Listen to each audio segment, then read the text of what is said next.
In a jewelry store built from her own blood and sweat, Black CEO Amara Johnson faces the unthinkable when her arrogant white regional manager, Richard Lane, publicly mocks her leadership, questions her worth, and delivers a humiliating slap across her face in front of staff and customers.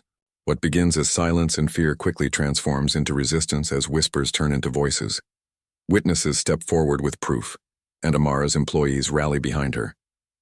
With phones recording and corporate watching, Richard's abusive reign collapses in real time, his career destroyed as he is fired on the spot. But the story doesn't end with his downfall. The aftershocks ripple through the company, the media, and the community, sparking conversations on racism, power, and justice. In the glass of her store, Amara sees not a victim but a legacy, a reflection of resilience, dignity, and the unstoppable truth that silence can be broken. The doors of Aura Luxe, Amara Johnson's dream, gleamed beneath the bright lights of downtown. The store's polished glass shimmered like a promise, a vision carved out of years of sleepless nights, rejections, and relentless determination. Customers lined the entrance. Cameras flashed and the scent of fresh roses filled the air. Amara adjusted her tailored white suit, her dark skin glowing under the spotlights. Today was supposed to be perfect, yet even perfection had cracks. "Ms. Johnson, congratulations," a reporter called. Amara smiled, keeping her voice calm. "Thank you. This store belongs as much to the community as it does to me." From behind, a voice sliced through the cheer. "Community, huh? Let's just hope it's managed properly this time." It was Richard Hayes, the newly appointed regional manager. His smirk carried the weight of entitlement. Selena leaned close to Amara. "Ignore him." "Not today," but Richard didn't stop. He circled the staff, his voice smooth yet cutting. "Make sure the displays don't look cheap. First impressions matter." "They've been set for hours," Amara reminded him. Richard chuckled. "Just double-checking." "You know how easily mistakes happen." An uneasy silence hung over the staff. The employees avoided eye contact, pretending to stay busy. Amara straightened her shoulders. "Richard, let's focus on welcoming guests. My team knows what they're doing." He tilted his head, feigning innocence. "Of course. I just care about standards." Selena's jaw tightened. "Your standards look a lot like micromanagement." The press snapped more photos. Richard made sure to stand front and center, even blocking Amara at times. When a young intern greeted Amara, "Ms. Johnson, the media wants you at the ribbon," Richard interjected, "I'll handle it." "Don't overwhelm her." Amara froze, then replied evenly, "I am not overwhelmed." Her words cut sharp, though she kept her tone steady. Narration slid in like a whisper. It wasn't the words alone. It was the tone, the quiet theft of authority, the unspoken claim that her presence was secondary, even in her own creation. As the ribbon cutting began, Amara took the scissors. Cameras clicked furiously. She smiled, but her chest tightened. Richard clapped louder than anyone, but his eyes glinted with challenge. "Congratulations, Amara," he said, stressing her first name as though stripping away her title. "Let's hope this little experiment pays off." Amara didn't flinch. "It's not an experiment. It's a legacy." The applause drowned his smirk, but not the storm it carried. The store buzzed with early success. Customers admired silk dresses and polished leather bags, while staff moved with nervous precision. On the surface, it was a flawless opening, but Richard Hayes had a talent for turning celebration into tension. "Excuse me, this rack looks uneven." Richard pointed at a display of handbags. "The sales associate." Tasha glanced nervously at Amara. "We measured them exactly." "Sir," Richard's smile was razor thin. "Sir? No need to be formal, just fix it." Tasha adjusted the bags, though they were already aligned. Amara clenched her jaw. "Richard," Amara said softly, "my staff followed my design plan. There's nothing wrong." He leaned closer, lowering his voice so only she could hear. "You're too forgiving. Customers notice flaws even if you don't." Selena appeared, crossing her arms. "Funny how the only flaws you see are in her people's work." Richard ignored her. Minutes later, he hovered near the register. "Why so slow?" he asked a cashier. The young man stammered, I'm processing the payment." Richard sighed theatrically. "Efficiency matters. Luxury is about speed too." Amara stepped in. "He's following protocol." "That's the speed required by the system." Richard smirked. "Systems can be upgraded." Sometimes leadership should push harder. Narration slipped in, cool and sharp. His words weren't about systems. They were about her. Every correction, every sigh was a blade hidden inside a compliment. Later in the staff lounge, Selena pulled Amara aside. "Girl, he's not just nitpicking. He's undermining you in your own house." Amara exhaled slowly. "I know, but if I call him out too soon, he'll spin it as me being emotional. I need to be strategic." Selena shook her head. "Strategic is good. Silent isn't. Don't let him rewrite the room." Back on the floor, Richard cornered two associates. "Don't be nervous," he said with false warmth. "I understand this is new territory for you. Most of you haven't worked in high-end retail before, right?" The employees exchanged awkward glances. One whispered, "Actually, I worked at Nordstrom." Richard cut him off. "Oh, but not at this level." "No shame in learning," Amara overheard. Her fists curled. "Richard," she said firmly, "my team was trained for weeks. They are more than qualified." He smiled at her, the kind of smile that dripped condescension. "Of course. I just believe in coaching. Sometimes success stories are quota-driven. People deserve real preparation." Selena gasped audibly. "Did you just—" "Selena," Amara interrupted, her voice calm but tight. "Let's not escalate." Richard's eyes flickered, satisfied at the restraint. Narration. It was the cruelty of plausible deniability. He never said the word race, he didn't have to. Everyone in earshot felt its shadow. The evening wound down. Customers trickled out, leaving the staff exhausted but proud. Amara gathered them for a quick closing huddle. "You were brilliant today," she said warmly. "I couldn't ask for a better team." Before anyone could thank her, Richard clapped his hands. "Yes, well, let's not celebrate mediocrity. There's always room for improvement." The group fell silent. Smiles faded. Selena whispered under her breath, "I swear if he keeps this up." Amara held her hand gently. Patience, but inside a storm brewed. Richard's cuts weren't just about displays or registers. They were about her, and everyone could feel it. The celebration of Aura Lux's first day ended not with applause but with a silence that tasted of doubt. Morning light spilled across the polished marble floors of Aura Lux. The store glowed like a sanctuary of glass and gold, but the atmosphere was tense. Staff whispered quietly as they arranged displays, each movement sharper, faster, more careful, because Richard Hayes was watching. Always watching. "Stop," Richard barked suddenly, pointing at a display table. The associate froze. "That scarf isn't folded perfectly," the young woman stammered. It's exactly how Amara showed us." Richard's smile tightened. "Well, Amara may not know the standards I'm used to." "Fix it." Amara stepped forward. Her heels clicked sharply on the floor. "Richard, this is my store. My standards set the baseline." He turned slowly, feigning surprise. Of course. Just trying to ensure consistency. Wouldn't want the grand opening momentum to fade." Selena's voice cut in from the side. "Funny. Consistency looks a lot like sabotage when you only target her rules." The staff froze, eyes darting. Nobody dared to speak. Later that day, Richard called an impromptu staff meeting in the back office.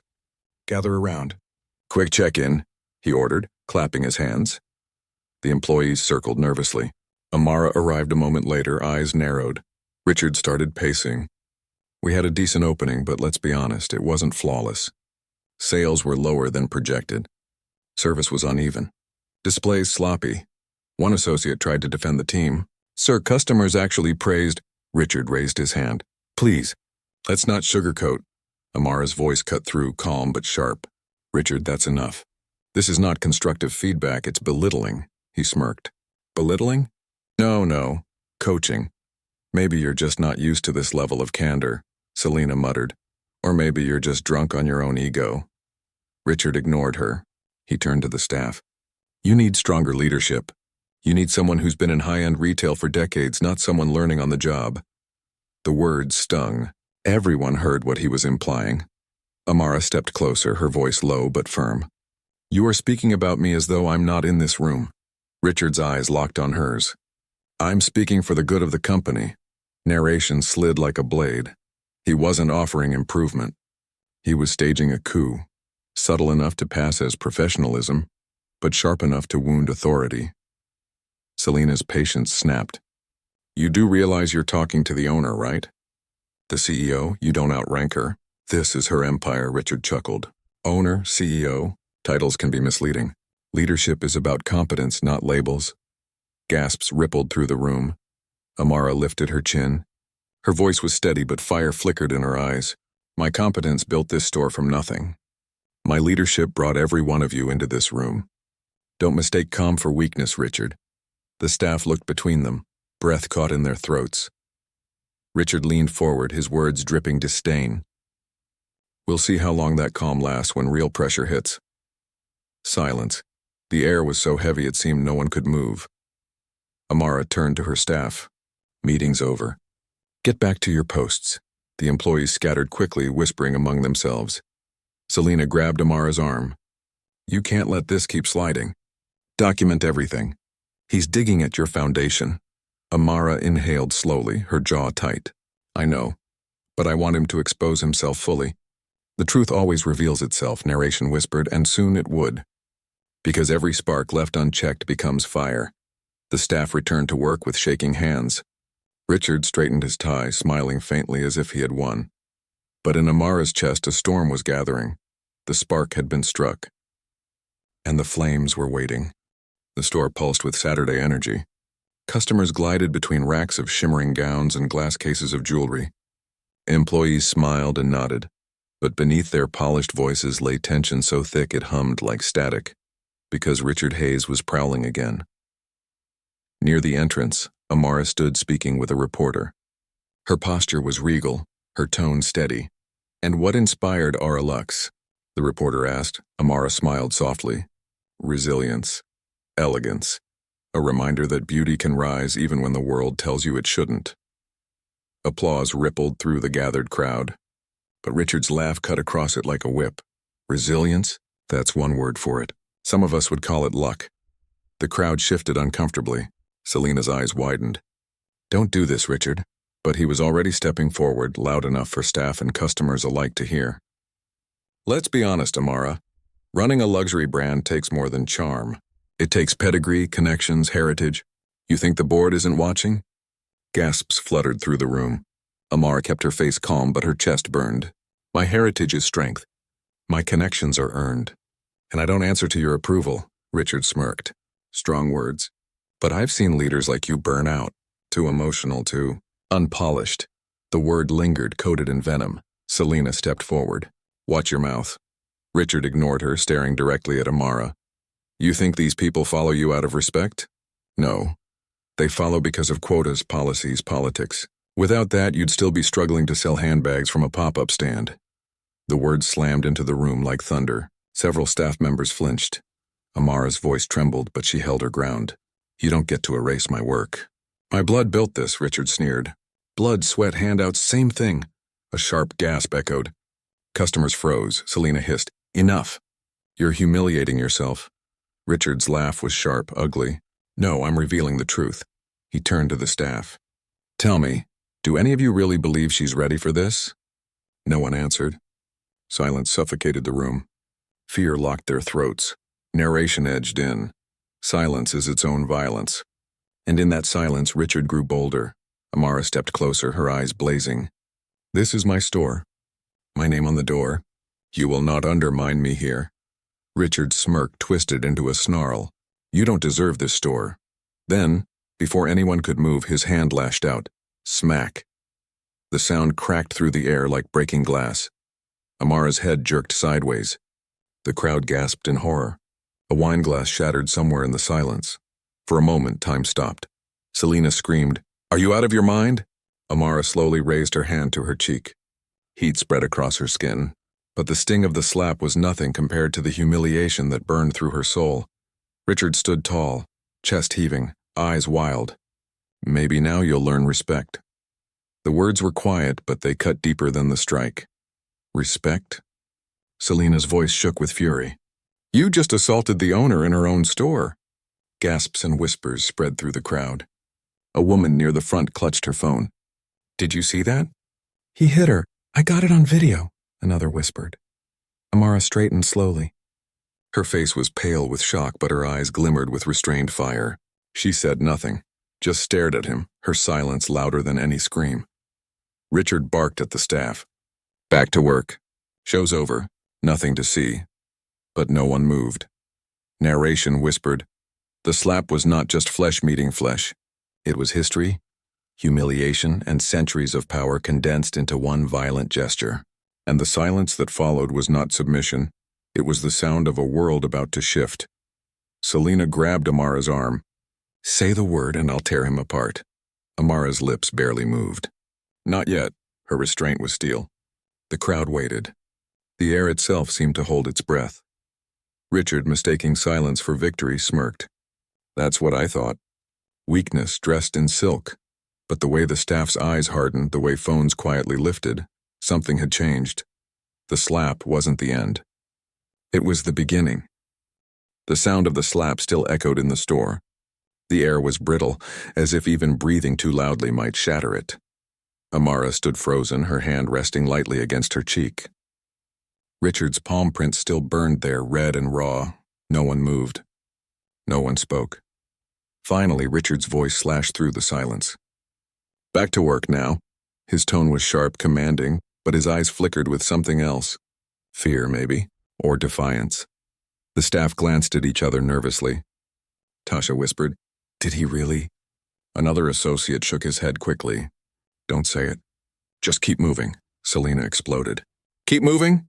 He just hit her in front of all of you. The room shrank under her fury, but still no one answered. Their silence wasn't agreement, it was survival. Narration pressed in. Fear is a leash. It tightens around throats, forcing people to swallow words they long to scream. The leash wasn't just Richard's power. It was the system that allowed men like him to stand taller after striking down. Amara finally lowered her hand. Her voice was barely above a whisper. Selina, not here. Not now. Selina's eyes filled with tears. You're telling me to calm down? After what he did? Yes, Amara said softly. Because if we shout, we lose patience. Richard laughed, brittle and forced. See, even she knows better than to escalate. You people need discipline, not drama. A collective gasp trembled through the staff. Selina's voice cracked. You're sick. You're a monster. Richard turned to her, smirking. Careful. You're one outburst away from unemployment. Selina stepped forward, trembling with rage, but Amara caught her arm. Don't. Not like this. Her restraint radiated strength even in her humiliation. Near the entrance, a customer whispered, Is this real? Another muttered, I should leave before this gets ugly. But one woman pulled her phone higher. Her voice shook. No, people need to see this. All of it. The staff still hesitated, caught between fear and conscience. One whispered, If corporate finds out. Another interrupted, If Richard finds out we recorded. A third voice trembled. He could ruin us. Richard noticed the murmurs. His voice sharpened like a knife. Anyone caught spreading lies about what just happened will be out the door. Do you understand? The staff nodded mutely, eyes down. Narration. His command was not power. It was desperation. He mistook silence for obedience, not realizing silence was beginning to shift, turning heavy with anger that would not stay contained. Selina turned to Amara again, whispering fiercely. You can't let this pass. Please let me call someone. Police, media, anyone. Amara's eyes glistened, but her face was calm, unreadable. Not yet. Selina shook her head in disbelief. How are you so calm? I'm not calm, Amara whispered. I'm calculating. Richard strutted across the sales floor, clapping his hands as though resetting the scene. That's enough gawking. Customers don't want drama, they want service. Fix your faces and get back to work. No one moved quickly. The energy was different now. Not obedience. Not respect. Something else. Something Richard couldn't see. Selina leaned close to Amara's ear. They're afraid. But they're also watching. You say one word and they'll stand with you. Amara's gaze swept the room. She saw the trembling hands, the downcast eyes, the clenched jaws. Fear was still there.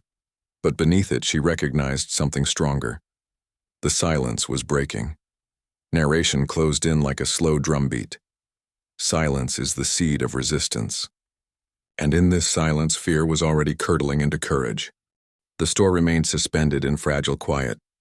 The slap still hung like a storm cloud, but something was shifting beneath the silence. Eyes darted. Hands trembled. The staff looked at Amara, then at Richard, then back again. It was Tasha, the young sales associate, who whispered first. I can't believe he did that. Her voice was barely audible, but it was enough. Heads turned. Another associate muttered. We all saw it. A customer near the jewelry case added nervously. Some of us recorded it. Richard spun around, his smile venomous. Recorded? Delete it now. The woman holding her phone tightened her grip. No. Gasps rippled across the floor. Richard's tone sharpened. You think some shaky phone video changes anything? You spread that, I'll sue you for defamation, Selena snapped back. Defamation? You hit her in front of half the store. The woman with the phone raised her chin. I've got it all. The words. The slap. Everything. Another customer, emboldened, lifted his phone. So do I. A murmur spread. More customers revealed they'd captured the moment. The silence fractured into whispers, then into open voices. Narration cut in. One voice becomes two. Two become many. The lie of silence cannot survive the truth of witnesses. Richard's mask cracked. His face reddened, his voice rising. Do you people understand who I am? I run this region.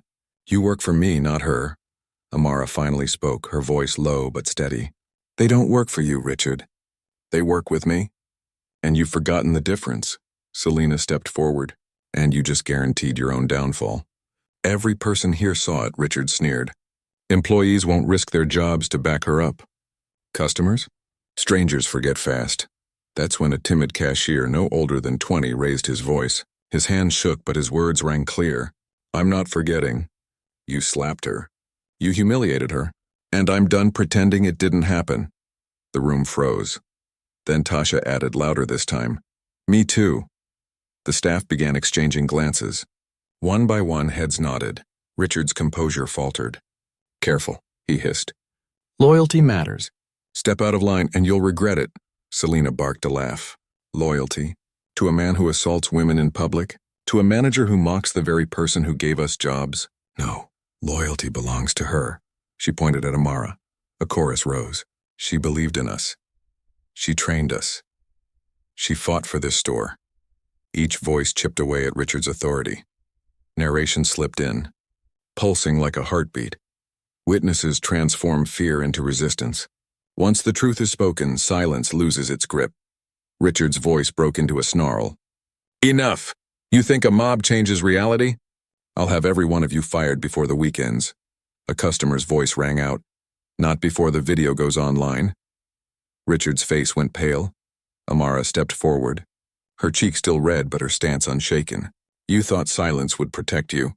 But silence is broken, and when truth breaks free, it doesn't return quietly. Her words echoed across the sales floor. For the first time, Richard faltered.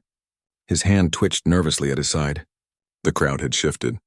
The staff, the customers, they were no longer bystanders, they were witnesses, and he was outnumbered. Narration closed the chapter. The slap had been his weapon. But the witnesses, they would become hers. The jewelry store was no longer silent. It buzzed with a charged energy. Whispers, mutters, phones still clutched in defiance. Richard's command of the room had slipped through his fingers. Selena leaned close to Amara, whispering, We have them. The staff, the customers, their phones are our shield. Amara exhaled, steady but weary. Her cheek throbbed, but she refused to touch it. He thinks fear will hold them back. We need to show them it won't. Richard barked out, his voice echoing through the store. Listen to me. I'll say this once. No one leaves until those recordings are deleted. If you value your jobs, your reputations, your futures, you'll do as I say. He pointed at the cashier who had spoken earlier. You. Bring me your phone. The young man froze, trembling, but didn't move. Selena stepped between them. Touch him, Richard, and that video won't just stay in this store, and it'll be trending in 10 minutes. Richard's lips curled into a snarl. You're bluffing. Selena raised her own phone. Try me. Narration cut in like a scalpel. Bullies thrive on isolation. But when even one person stands, the illusion cracks. And when two stand, the bully begins to stumble. Amara's voice carried now, quiet but commanding. This isn't your arena anymore, Richard. Every second you shout, every threat you spit, you lose ground. You don't see it yet, but you've already lost. Richard turned on her, his tone venomous. You ungrateful woman. I gave you this chance. Without me, you'd still be— Say it, Amara cut in. Say what you've been choking back since the day I outperformed you. He hesitated, then spat. Without me, you'd still be nothing but a face in a quota. A diversity hire. A black woman in a world she doesn't belong. The room erupted in gasps. Selena's jaw clenched. You really said it out loud. A customer shook their head. And on camera. Richard realized too late. The witnesses were recording again, phones raised higher this time. His words were immortalized. He lashed out, desperate. Erase it. I'll fire you all. Do you hear me? This store runs because of me. But the cashier's trembling voice cut through him like a blade. No, it runs because of her. He pointed at Amara. One by one, employees nodded. She believed in us. She stayed late to help me train. She fought corporate for fair scheduling. The chorus grew louder. Selena smirked. Doesn't sound like loyalty to you, Richard. Narration returned. The turning point is never loud. It begins in whispers, small resistances that grow until the oppressor is outnumbered, outmatched, undone. Richard's mask cracked, sweat beating at his temple. You think corporate will back you up? They'll protect me. They always do. Amara finally stepped forward, her voice sharp as glass. Not this time. She looked at the raised phones, the witnesses, the staff who had broken their silence. This time corporate will hear the truth before you can twist it. Selena grinned. Already on its way. Group chat, shared files, screenshots. Half this room has backed it up in the cloud. You can't erase this, Richard. Panic flickered across his eyes. You don't understand how this works. I've survived worse. I've buried complaints before they saw daylight. Amara's reply was ice. And that's why this is the last one you'll ever bury. The atmosphere shifted. The staff no longer looked afraid. They looked resolute. A customer whispered, He's done. Richard staggered as though realizing for the first time he was cornered. You'll regret this. All of you. When this blows over, don't come crawling back. Selena folded her arms. You still think you're untouchable. That's the problem. Amara turned to her staff. No one here is crawling back. Not anymore. Her words rang out, steady and unshakable. For the first time since the slap, the store felt hers again. Narration closed in. This was the turning point. Fear had changed sides. Power had shifted. The bully's hands, once heavy with control, now trembled empty, and the witnesses were no longer silent. They were soldiers of truth. Richard stood frozen, chest heaving, sweat dripping. The witnesses stood taller, and Amara, she was ready for what came next. The jewelry store felt like a courtroom now. Witnesses assembled. Evidence gathered, the accused trembling. Richard still tried to stand tall, but his voice cracked as he barked. You don't decide my fate. Corporate does. And they don't take orders from you. His words aimed at Amara, but the confidence behind them was gone. Selena tilted her head, smirking. Then maybe you should answer your phone. Richard frowned. My phone? She pointed to his pocket. It's been buzzing for the last 5 minutes. Guess who's calling? Richard yanked his phone out, checking the screen. His face blanched. Regional HR Director. The witnesses murmured, eyes narrowing, waiting. Amara's voice was calm, almost cutting. Pick it up. Or should I put them on speaker from my end? They've already seen the video. Richard froze. What video? A voice rang from behind the crowd. The one we sent. It was Tasha holding up her phone with trembling pride. I emailed HR with timestamps. With recordings. From all of us, Richard's mask shattered. His voice rose, panicked. You can't. That's against protocol. Selena shot back. So is assaulting your CEO in front of a store full of witnesses. The phone buzzed again. Louder this time, vibrating in Richard's sweaty grip. All eyes fixed on him. Answer it, Amara commanded. He hesitated, then reluctantly swiped to connect. Hello? Yes, this is Richard. No, that's not what happened. You don't understand, she provoked me. Murmurs spread across the store. His words, defensive and desperate, only condemned him further. His voice cracked louder. No, you can't. I've been with this company 12 years. You can't just— Silence on his end. His jaw dropped. Amara stepped forward. They already did, didn't they? His phone slipped from his hand, clattering against the marble floor. They, they terminated me, he whispered, his face drained of color. Gasps and murmurs filled the room. Selena's voice cut sharp through the air. Terminated? You mean fired on the spot, a customer muttered. Justice. Finally. Richard turned on Amara, rage battling humiliation. You think you've won? You'll regret crossing me. You'll regret making me your enemy. Amara didn't flinch. You stopped being my enemy when you struck me. From that moment you became your own. Narration swept in, heavy and deliberate. The moment of downfall is never quiet. It echoes, it ripples. It marks the end of one man's reign of fear and the beginning of a truth too loud to bury.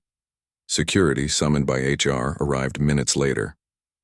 2 uniformed guards approached. Richard Lane? One asked. Richard tried to puff his chest, but his voice shook. This is a mistake. I'm management, the guard replied coldly. Not anymore. They took his arm. Richard thrashed. You'll all pay for this. You hear me? Every one of you. But his words sounded hollow now, drowned by the steady recording clicks of phones capturing every second. Selena folded her arms. Smile for the camera, Richard. You wanted to be the center of attention. The crowd chuckled nervously, relief slowly mixing with outrage. As the guards dragged him toward the door, Amara's voice rang one last time. Richard. He paused, looking back, eyes blazing with hatred. Amara's tone was steady, sharp as steel. This store is mine. My name is on that glass. My work built it. My people stand in it, and you will never set foot here again. The door shut behind him. Silence fell, not of fear but of release. Narration closed the moment. And just like that, the slap that was meant to break her became the slap that broke him. Fired on the spot. Just as swift, undeniable, poetic. Amara turned to her staff. Her voice softened. Thank you, all of you, for standing with me when it mattered most. The cashier spoke, tears in his eyes. No, thank you for giving us someone worth standing with. Selena smirked. Well, boss, I'd call that a clean victory. Amara allowed herself the faintest smile. No, this was just the reckoning. The real victory is making sure it never happens again. The crowd slowly dispersed. Customers leaving with stories they'd tell. Staff regrouping with renewed loyalty. Amara remained, standing tall beneath the lights of the store she built. Her cheek still burned, but her spirit burned brighter. The turning point had become the end point, and justice had been delivered. The next morning, the jewelry store did not feel like the same place. The marble floors gleamed as always. The display cases sparkled, but the air carried something new. Whispers of change. Traces of defiance.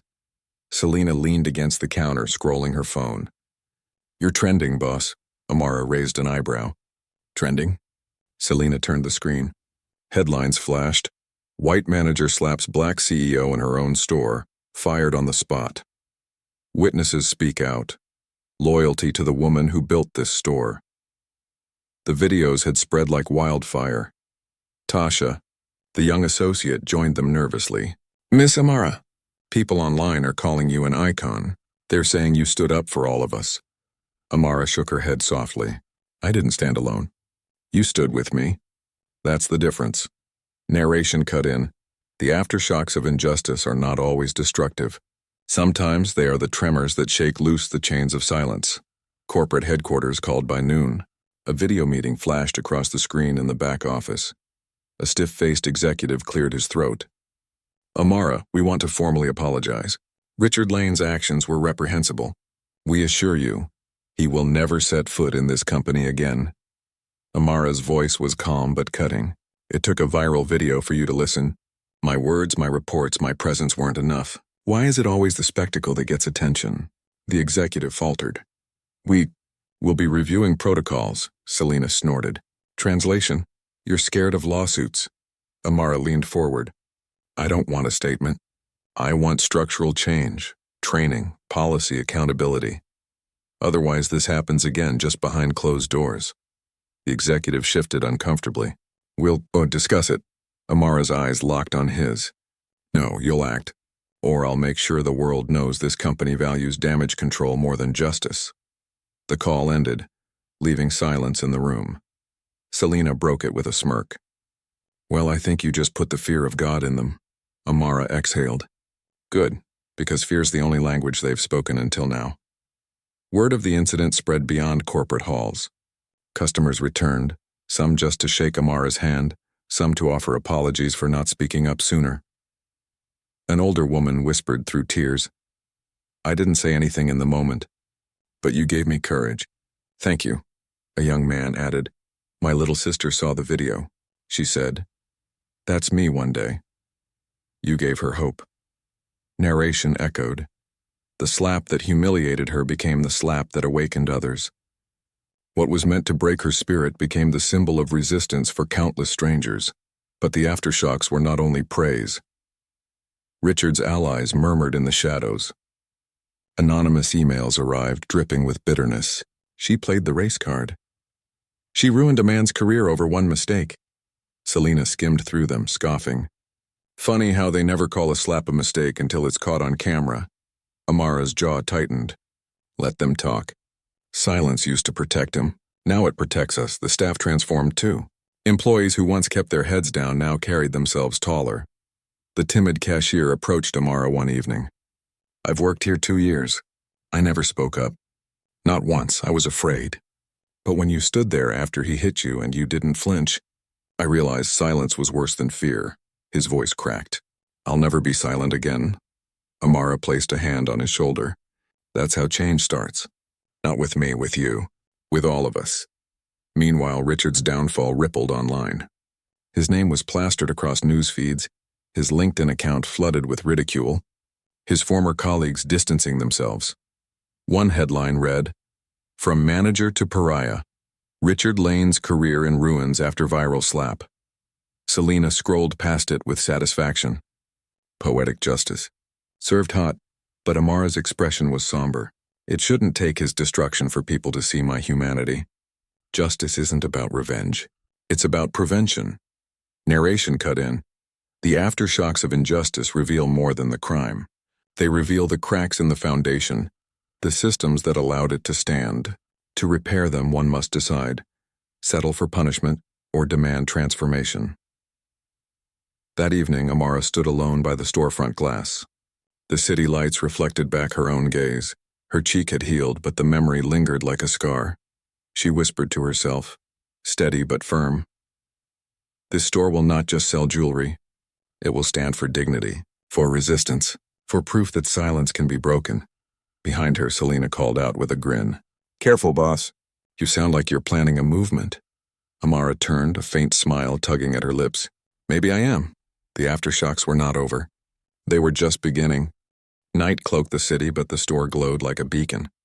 Inside, the cases gleamed under soft lights, diamonds scattering prisms across polished glass. Amara stood alone, gazing at the storefront window. The words Montrose Jewelry curved in elegant gold across the glass, her name unspoken but her imprint everywhere. Selena entered quietly, carrying 2 mugs of tea. "You've been standing here an hour. Staring at your reflection won't change it." Amara smiled faintly, accepting the cup. "On the contrary, it shows me how much it already has." Her reflection stared back. A woman who had been humiliated, slapped in front of her own people, and yet, who had not broken. Amara traced her finger lightly against the glass. "Do you know what I see when I look here, Selena? I see the girl who started as an intern, who fought for every inch of recognition. I see the woman who was told she was only a token. And I see the CEO they tried to silence with one hand, but couldn't." Selena leaned beside her, sipping her tea. Most people would have crumbled. "You turned it into a movement." Amara shook her head. "No, I turned it into a mirror." Richard's slap showed the world the ugliness people prefer to ignore. And the witnesses reflected the truth back. That's why it mattered. Narration cut in, hushed but sharp. Glass reflects what is placed before it: beauty or brutality, strength or fear.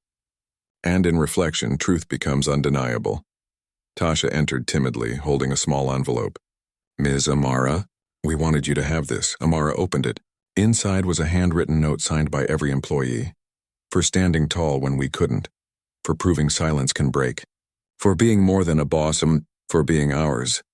Amara's throat tightened. "You don't owe me thanks. You owed yourselves courage. You found it," Tasha's eyes shone. "Because you showed us how." Later that night, Amara sat in her office, the lights dim, the city humming outside. She opened her laptop, a blank document glowing on the screen. At the top she typed, "Proposal. Structural reform in workplace equity and accountability." She whispered as she typed, "No more waiting for a scandal. No more silence." Selena peeked in, teasing.